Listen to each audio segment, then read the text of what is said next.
Hey everyone, and welcome to After Hours here at Linda's Electric Quilters. We are super excited that you are joining us this evening. I say we, I don't know where the other part of my duo is. Here, oh, there she is, we found her. Beneath the pile of scraps of batting, which I know y'all have this in your studio as well, or something similar. Maybe it's a little bit more organized than my chaos here. But we want to show you how to put pieces of batting scraps together so you can actually use them in your everyday quilting or in projects that you want to work on, or anything of that sort, instead of just letting them continue to become a pile of chaos like I have done here. Exactly. And what's great about this product that we're about to show you is you can use it can do it on the black batting, the white batting, the poly batting. All the batting can be used with this heat press batting. So let's get this out of the way. Let's You want to get this out of the way? Yeah, okay, all right. More organized chaos that I have to clean up later. Thank you. You're welcome. So as always, before we get started, make sure you subscribe to our channel. So it's going to be right down at the bottom right-hand corner. There. After you click on that subscribe button, make sure you click on the little bell that shows up so you can get notified whenever we post new videos or whenever we go live here at After Hours. Ding ding. Look on the little motions. I did those very animated. I know, right? This time. Directing traffic. Exactly, look like flight attendant. Alrighty. So today, like Diana said, we are going to be talking about heat press batting. If you haven't heard about it before, this is amazing stuff. Yes. So it's 1.5 inch wide strip, and it's on a roll, and it comes in white or black, because sometimes we do work with those black battings. Right. The white roll is going to come with 15 yards, and the black roll 10 yards. 10 yards.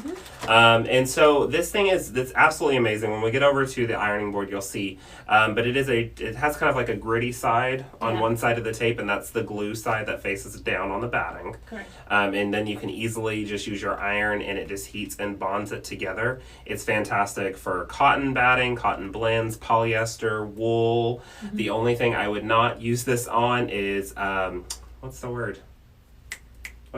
It was right there and then it left me. What was it? Help me. Thermoir? Help. No, you can use it on poly. I don't know. What was the word? It'll come to me over there. There's one batting you can't use it on. Why can't I think of it now? I don't know. Fusible batting. Oh, yeah. Well, That's the word. Fusible. You don't want to use it on that because when you put your hot iron on fuse, it's gonna glue to. Don't do it. Yeah. Just don't put an iron on fusible batting. Period. So that's the only one you can't use it on, but you can use it on any other plethora of battings. So many different things. I cannot believe I forgot that. I am just going to be done for the evening. I'm done. I can't. Okay, all right, it's your show now. I'm out. See you later. All right. Well, you see how she just took that over without even thinking about it? I would have given you a second thought. Wow. Okay. It's if you're looking to put something in that arsenal, have it in that craft room, that sewing room, quilt room. This is a definite. You can use it for fusing all sorts of things together too. Yeah, it's definitely going to save you money, and you can get all the scraps out of the way. Yeah. So let's head over to the ironing board, and I am going to take a look at putting together a couple of different battings. First one I'm going to look at, let's talk about the tape again real quick. Like we said, smooth side is the side that you're going to put your iron on. The rough side is going to be the side that faces towards the batting. That's how it's going to fuse them together because that's where the glue is on that side. So I'm going to set these over here, and I'm going to bring my 80-20 samples. It's almost kind of like the stuff that's already kind of similar in the batting anyway, that's holding it together. It's just a broader spectrum of it, right? Definitely, yeah. So I'm going to... So it's definitely not going to hurt your quilt. It's not going to hurt the quilting. It's just saving you money getting those batting scraps used. Definitely. So I am going to lay these here, and there's a stand in my way, so I'm trying to, there we go, fold it nicely so we can still see everything. So you're just going to line these up right next to each other. You do not have to overlap them. You just want them nice and close together. You don't have to whip stitch these. No. Just put them up there. Good job. Thank you. Someone has been on Google lately. That's a good one. All right, so then we're going to take our heat press batting tape, and we're going to lay that rough side down onto the batting. And I don't cut the strip until I'm done with it, just to be sure that I got the right amount, because it's on that nice continuous roll, just in case I can keep rolling it. So I'll lay that there. I've got my iron for these 80-20 blends, 100% cotton blends. On the cotton wool setting on my iron.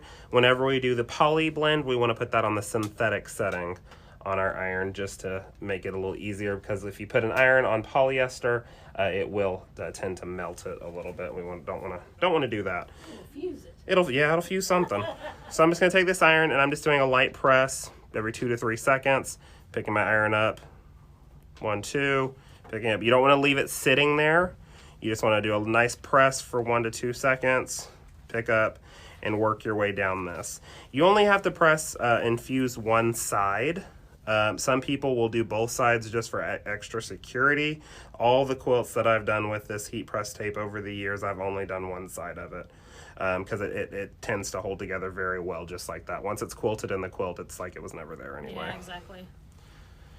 So once I get all the way done with that, I do a nice little one once over just to be sure. Now, if you have a really long strip or if you have multiple strips, you just keep working all the way through that. And then I can take my scissors and cut down my side of my tape. Voila. And just like that. And I can yank. It's going to keep it together. This is the other side of it. Keeps it nice. Trying to pull it apart, it's not. That's going to be really, really good for you. Not going to hurt the machine in any way if you're quilting with this. Not going to cause skip stitches, no thread issues, no breakage with that. It's just going to stitch right over it like nothing was there before. It's cool. It's lovely. Love that. So that was 80-20. Okay. Let's look at wool, since I've got the iron set on that setting already. So I've got these laying here, and these are part of our sample pack. Love that sample pack of the batting. Get to feel all of them. Yeah, went and grabbed some wool squares real quick. Yep. So I've got that one. I'm gonna lay this heat press down. Remember, rough side down, flat side up. Lay that nice and flat right there. This one with the wool, I don't want to hold it too long. Just a nice press real quick. Nice press real quick. You have to be real careful with wool when you put heat into it. Isn't that right, Diana? Yep. You've seen it. It's not a fun look when you keep an iron on wool. So these are quick presses. With that 80-20, we did a little bit more pressure, a little bit longer, but with the wool, we would just want to do real quick presses here. And this is going to be repeated a little bit more because they're so fast. Just like so. A little once over real quick and just staying kind of hovering. Yep, right over that. Just like so. I'm done with that section, so I can cut my tape. Set that over to the side. Same thing. Nice pull. Nice lay right there like it never happened. That's going to be beautiful in the quilt. Yeah, it really will. It's going to look really, really nice there. Okay, I'm curious to see the polyester. All right, so this is poly. Got some threads. Got to love loose threads everywhere. All right, so this is the polyester. Lay that here. Just like so. And scooch down a little bit. There we go. Lay it here just like so. Get those edges nice and lined up. Okay. And if you have any jagged edges, this might be a good thing to pull up to. If you have any jagged edges on the batting and you want to watch that, overlap these maybe an inch or so and cut right down the center, and that's going to give you a nice even line to then match them up too. Look at there. So I've got a nice line here, there. Take this, lay this one down, rough side down. Lay that. And now for this one, I want to turn my iron to more of that synthetic setting, the polysynthetic. This is a lower heat if you don't have a synthetic option on your iron. Let that cool down for just a hot second, and then I can just hover on this one. Those other ones, we gave it a little bit of a press. This one, I'm doing a nice hover right over that tape. Just enough. This is a true flyby. This is a true flyby on this one. Flyby. Woo. Just enough. Because if like I said, if we lay that iron on top of this poly, it's not going to be a pretty sight. So you can move that because I got that extension cord. There we go. You can use the tip of the iron here to press down. That's the nice hot part, but you can use that tip to keep you from using the full side of the plate down here. Yeah, so I guess the idea is to try to avoid touching the plate. Yeah, the biggest thing is you want it to avoid touching the actual batting, but you could use the tip of this right here to speed up that process. You're just going through this whole thing, and you think about the amount of money you're saving doing this. Oh my gosh. Takes a little bit of time, but money saving. Yeah. Well, on the 80-20, it's a lot faster. It's when you some of the synthetic polys, ones, it takes just a little bit longer, but still save all that money. Yeah, these poly battings, the Thermore batting, anything like that, you're definitely going to want to do this. I had to do this in a Thermore batting when I was doing it.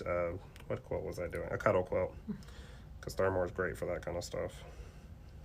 So just keep doing that. So while he's doing this, if you've ever wanted to try out different types of battings, we have an awesome sample pack that's like only $15. that has 14 by 14 squares of all the different types of battings that we carry. A great way to try different battings out. There we go. Okay, how's All it right, looking? so once I'm done with that, then I can cut. Same thing, pull, flip. I could have added a little bit more time on that one. I can tell because it was pulling apart right here. Yeah. So if that's causing you a little bit of an issue, flip it back over, no big deal, and just get right back on top of that like that. You could also give me a, let me take a piece of that. I'm walking away from set, sorry. Let me take a piece of 80/20 here. Lay it on top here. That's a good idea. You know, give yourself a little bit of a buffer. That way you can Then press. at this point, you could get yourself a press. Yeah.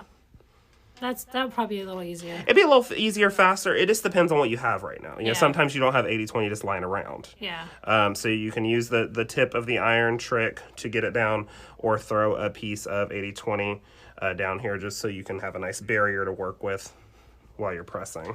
Yep. Just like that. Ah, much better. Look at that. Now it stays together. Much better. Now it stays together That's easier. a really good tip to have on. Yeah, to add so just that. have that little layer of 80/20 over there. So I'll take these back over to set with us. So just like that, I have gotten an 80/20 mixture here. Yep. Put together. Poly mixture. Got a poly mixture, a wool one right here. Yes. Everything looks great. Yeah, perfect. Alrighty. So again, it's called Heat Press Batting Together. We sell it on our website on longarmsupplies.net. You definitely should try some. Yeah. Again, black and white because you're going to use different types of battings. Yeah, in your you're book. going to use both of them. Yeah, definitely. Yeah, I think we should give some away. of course. You love giving I love stuff giving away. stuff away. Why not? You have to give stuff away. So I want to give away 4. Okay. 2 white, 2 black. Okay. All right, go team. So on this one, as you know, the giveaways, if you're new to the channel, giveaways are down below in the description. Yes. You'll open up that description box and there will be a form that will take you to another site Yeah. where you'll fill out the stuff, use your name, phone number, email, just so we can contact you. Yeah. And also, sometimes you'll see a suggestion option in there. Fill out suggestions of what you would like to see done on the show. Yep. That gives us an idea. This was a suggestion from somebody, shout out, how to put batting together. Yeah. And so we like to incorporate those because we're not here for us. We don't do this for us, trust me. We do this for you. We do. And so make sure you fill out the suggestion box when they're there. Sometimes they come, sometimes they go. Yeah. But get that filled out. At the top of the form, it does tell you when the deadline is up. So make sure you watch that because once the deadline closes, It closes. sorry, it closes. Yep. But other than that, I think that was really fun. It was super fun, super easy product to use. So I can't wait for you guys to give it a shot. Love it. All right, we'll see you next time. Bye. Bye.